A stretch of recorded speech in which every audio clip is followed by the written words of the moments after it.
Hey everyone, welcome to my channel ट्यूटोरियो।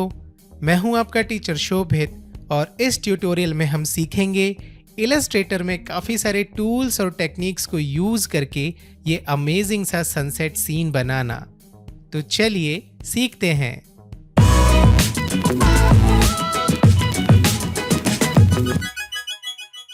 शुरुआत करते हैं डॉक्यूमेंट के डायमेंशन से। इसके लिए हम सेलेक्ट करते हैं आर्टबोर्ड टूल और इसकी प्रॉपर्टी में जाके विड्थ हमें डिफाइन करना है 1280 पिक्सल एंड हाइट 720 पिक्सल। और यहाँ स्विचेस पैनल में हमने कलर्स की भी लाइब्रेरी ऑलरेडी डिफाइन करके रखी हुई है। कलर कोड आप यहाँ पे देख सकते हैं और इन्हीं कलर कोड को आप फॉलो कर सकते हैं।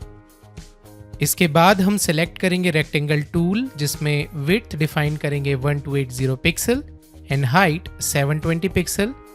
इसके बाद इसे अलाइन कर लेंगे पेज के एकदम सेंटर में और इसके स्ट्रोक को नन कर देते हैं क्योंकि इसकी ज़रूरत हमें नहीं है। और इसके फिल में अप्लाई करेंगे ये ग्रेडियंट को एडिट करते हैं और इसका डायरेक्शन कुछ इस तरह से वर्टिकल डिफाइन करेंगे। एक और कलर स्टॉप ऐड करते हैं और तीनों कलर स्टॉप्स में डिफाइन किए हुए कलर्स को हमें अप्लाई करना है। इसे आप कुछ इस तरह से फॉलो कर सकते हैं।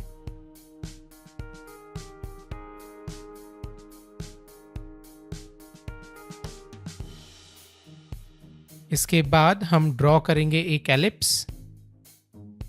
इसके डायमेंशन को हम सेट कर देते हैं 240 पिक्सल विड्थ एंड हाइट। इसे भी पेज के बीचों बीच अलाइन कर लेते हैं। अब इसमें अप्लाई करेंगे हम इस कलर को। इसके बाद अब इस ऑब्जेक्ट में हम अप्लाई करेंगे effect outer glow. Outer glow में मोड हमें नॉर्मल सेलेक्ट करके रखना होगा और यहाँ पे जो कलर है वो हम डिफाइन करेंगे इस वाले को। तो सेम कलर कोड यहाँ पे आप टाइप करके अप्लाई कर सकते हो या फिर स्विचेस मोड में जाके कलर को यहां से भी सेलेक्ट किया जा सकता है। इसकी ओपेसिटी को इंक्रीज करते हैं 100%।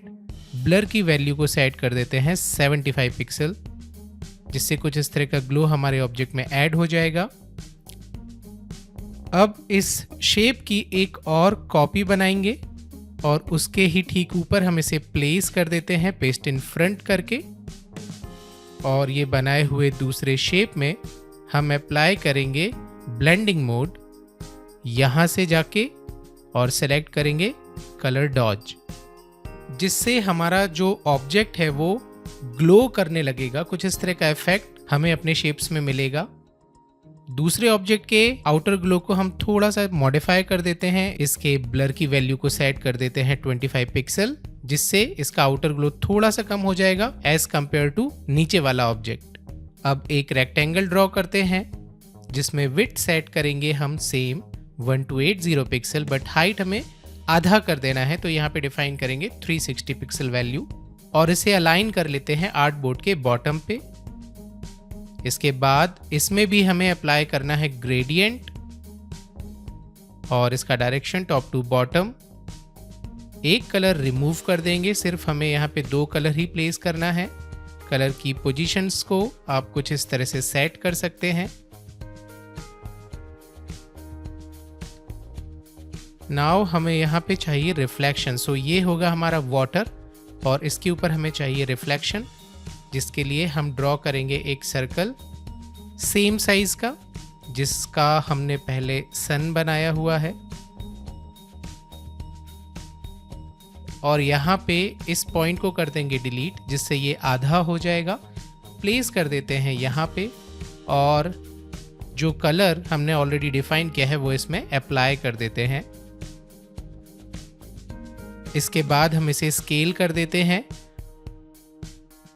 इसके बाद हम इस ऑब्जेक्ट में ऐड करेंगे रिपल्स, जिसके लिए हम सेलेक्ट करेंगे रिंकल टूल और इसकी सेटिंग्स को कुछ इस तरह से डिफाइन करना है। एंगल हमें रखना है 90 डिग्री, इंटेंसिटी हम 100% रख देते हैं और ओके। और इसे हम अप्लाई करेंगे अपने शेप के बॉर्डर पे लाइक दिस। आपको जस्ट माउस को होल्ड करके ड्रैग करना है, प्रेस करके, जिससे आपको वहाँ पे कुछ फजी इफेक्ट मिल जाएगा जो बेसिकली रिपल्स के जैसा दिखना स्टार्ट हो जाएगा। तो ये काफ़ी अच्छी ट्रिक है जो हम यूज़ कर सकते हैं।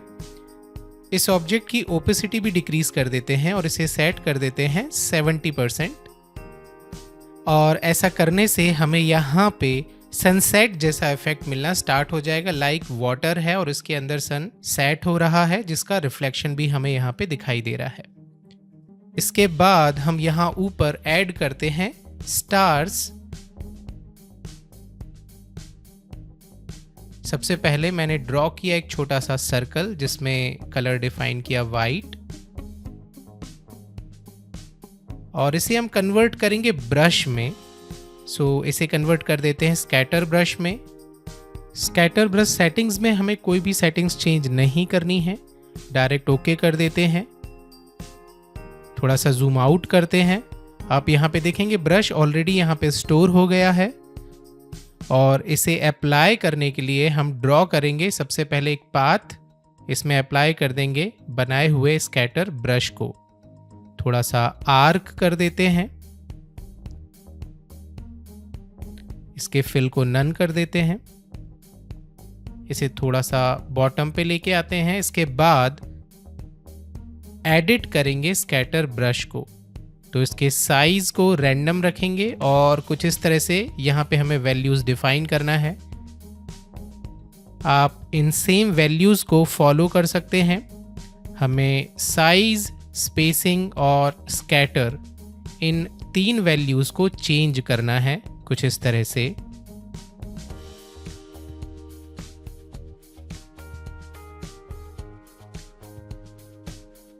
ओके कर देते हैं, अप्लाई टू स्ट्रोक, जिससे आपको कुछ इस तरह का टाइनी स्टार जैसा इफेक्ट दिखना स्टार्ट हो जाएगा। इसकी ओपेसिटी को भी थोड़ा सा डिक्रीज किया जा सकता है, 80% इसे सेट कर देते हैं। नाउ अब हम यहाँ पे ड्रॉ करते हैं बर्ड्स, जिसके लिए पेन टूल से मैं कुछ इस तरह से पाथ ड्रॉ कर रहा हूँ।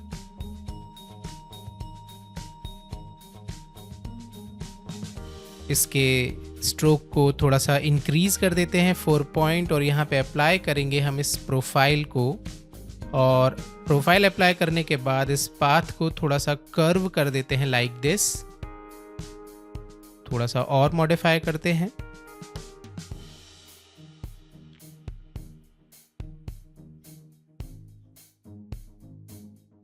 और इसके बाद हम इसमें अप्लाई कर देंगे ये ब्लैक कलर।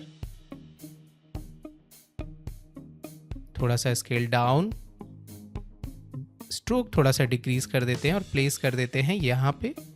एक और कॉपी ऑल्ट के साथ ड्रैग करते हुए थोड़ा सा स्केल डाउन, और स्ट्रोक के साइज को भी थोड़ा सा कम कर देते हैं।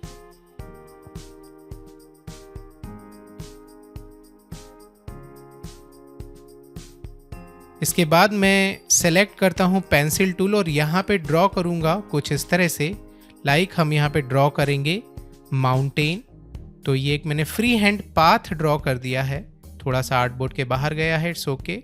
इस डार्क कलर को अप्लाई कर देते हैं और वापस जाएंगे रिंकल टूल में।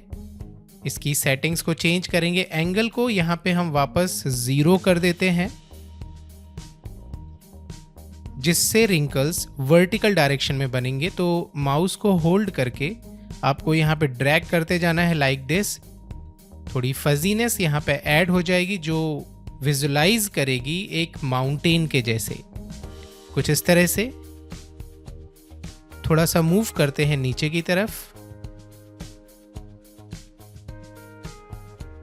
अब हम इस शेप की एक कॉपी बना लेते हैं और इरेजर टूल की मदद से इसे यहां से कट कर देते हैं।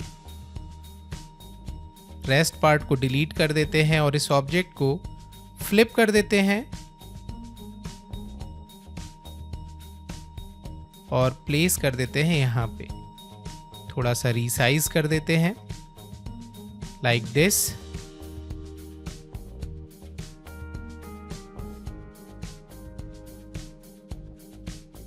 और यहाँ बॉटम पे थोड़ा सा और स्लांट करने के लिए मैं इस तरह से स्केल कर देता हूँ इसके एंकर पॉइंट को।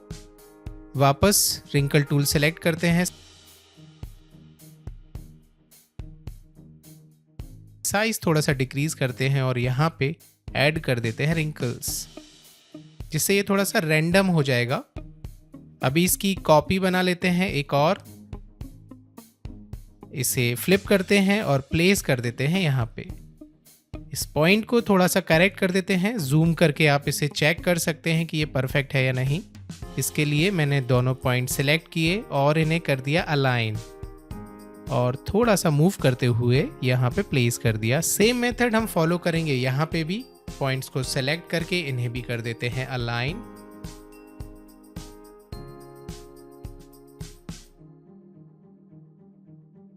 और यहाँ बीच के पॉइंट्स में भी सेम मेथड आप यूज कर सकते हो और इसे भी प्रॉपर अलाइन कर सकते हो। इसके बाद हम वापस, थोड़ा सा यहाँ पे रह गया है तो इसे भी करेक्ट कर देते हैं, मूव कर देते हैं, अलाइन कर देते हैं। इसके बाद इस नीचे वाले ऑब्जेक्ट को सिलेक्ट करके इसकी ओपेसिटी को कर देते हैं 60%, तो जिससे इसका रिफ्लेक्शन वहां पे क्रिएट हो जाएगा। ऑल राइट, सो अभी आप मुझे कमेंट करके बता सकते हैं कि ये यहां तक अभी कैसा लग रहा है। आई गेस हम यहाँ पे एक बोट भी ऐड कर देते हैं। ड्रॉ कर लेते हैं एक रेक्टेंगल और डायरेक्ट सिलेक्शन टूल से कॉर्नर वाले पॉइंट को अंदर की तरफ थोड़ा सा मूव कर देते हैं, इस पॉइंट को भी, और इसे कर देते हैं राउंडेड लाइक दिस। वापस से एक रेक्टेंगल यहाँ पे ड्रॉ करेंगे और इस पॉइंट को सेलेक्ट करके थोड़ा सा राउंडेड इस तरह से, और इसे ऐसा एक एलिप्स ड्रॉ कर देते हैं यहाँ पे ऊपर और प्लेस कर देते हैं यहाँ, और एक ड्रॉ करते हैं रेक्टेंगल और उसे रोटेट करके यहाँ प्लेस कर देते हैं। सो बेसिकली ऐसा करने से आपको लगेगा कि एक बोट है जिसके ऊपर एक कोई ह्यूमन बैठा हुआ है, एक चलाने वाला बोट को, राइट ना। इसके बाद इसकी एक कॉपी बनाते हैं, इसे फ्लिप करते हैं नीचे की तरफ, प्लेस कर देते हैं यहाँ पे और इसकी ओपेसिटी को डिक्रीज कर देते हैं और इसे सेट कर देते हैं 30%। अभी इसे सेट कर देते हैं सीन के अकॉर्डिंग, तो थोड़ा सा साइज डिक्रीज किया। एक और कॉपी बनाई और इसे यहाँ पे प्लेस कर देते हैं स्केल डाउन करके, थोड़ा सा फ्लिप भी कर देते हैं, scale down, and that's it. हमारा सीन बनके रेडी है। और इसके एक्स्ट्रा पार्ट को कट करने के लिए बाकी का एरिया हम मास्क कर सकते हैं, जिसके लिए हम ड्रॉ कर लेते हैं एक रेक्टेंगल अपने आर्टबोर्ड के साइज का, उसे अलाइन कर देते हैं बीचों बीच पेज के सेंटर पे, सेलेक्ट ऑल करते हैं। इसके बाद राइट क्लिक और make clipping mask option use करते हैं, जिससे जो भी एक्स्ट्रा पार्ट है जो आर्टबोर्ड के बाहर चला गया था वो हाइड हो जाएगा। तो कुछ इस तरह से हमारा सीन बनके रेडी हो गया है। और अगर आप इसमें और एक्स्ट्रा कलर करेक्शन करना चाहते हो, कुछ चेंजेस करना चाहते हो, तो ऐसा मॉडिफिकेशन आप इस फाइल को फोटोशॉप में ले जाके कर सकते हो। इसके लिए हम इस पूरे सीन को सेलेक्ट करते हैं और इसे कॉपी करते हैं, फोटोशॉप में जाते हैं जहाँ पे हमने ऑलरेडी एक आर्टबोर्ड बना के रखा हुआ है और यहाँ पे से पेस्ट कर देते हैं। और जब आप पेस्ट करें तो आपको स्मार्ट ऑब्जेक्ट ऑप्शन सेलेक्ट करना है, जिससे आपका ऑब्जेक्ट स्केलेबल रहेगा क्योंकि वो वेक्टर ऑब्जेक्ट है। आप इसे रीसाइज कर लो ताकि ये फिट हो जाए आपके पेज के अकॉर्डिंग। बाय द वे, इस डॉक्यूमेंट का साइज हमने ऑलरेडी अपने सीन के साइज के अकॉर्डिंग डिफाइन करके रखा हुआ था। इसे अलाइन भी कर लेते हैं डॉक्यूमेंट के सेंटर पे। और अब इस लेयर पे हम अप्लाई करेंगे थोड़े से ग्रेन्स, जिसके लिए हम जाएंगे कैमरा रॉ फिल्टर में।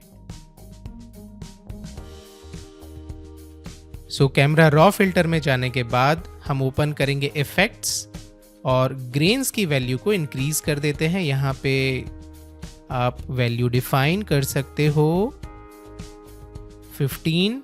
विनियट सेटिंग भी डिफाइन कर देते हैं और इसकी वैल्यू हम अप्लाई कर देते हैं -20।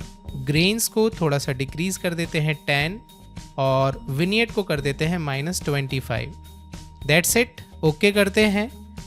इस सीन के कलर्स को बदलने के लिए आप एडजस्टमेंट लेयर्स यूज कर सकते हैं। हमें ऑलरेडी कलर करेक्शंस के काफ़ी प्रीसेट्स कलर लुकअप्स के अंदर मिल जाते हैं, सो आप यही एडजस्टमेंट लेयर यहाँ पे सेलेक्ट कर सकते हैं और इसके डिफरेंट वैल्यूज़ को चेक कर सकते हैं कि कौन सा वैल्यू आपको ज़्यादा बेटर लग रहा है अपने सीन पे।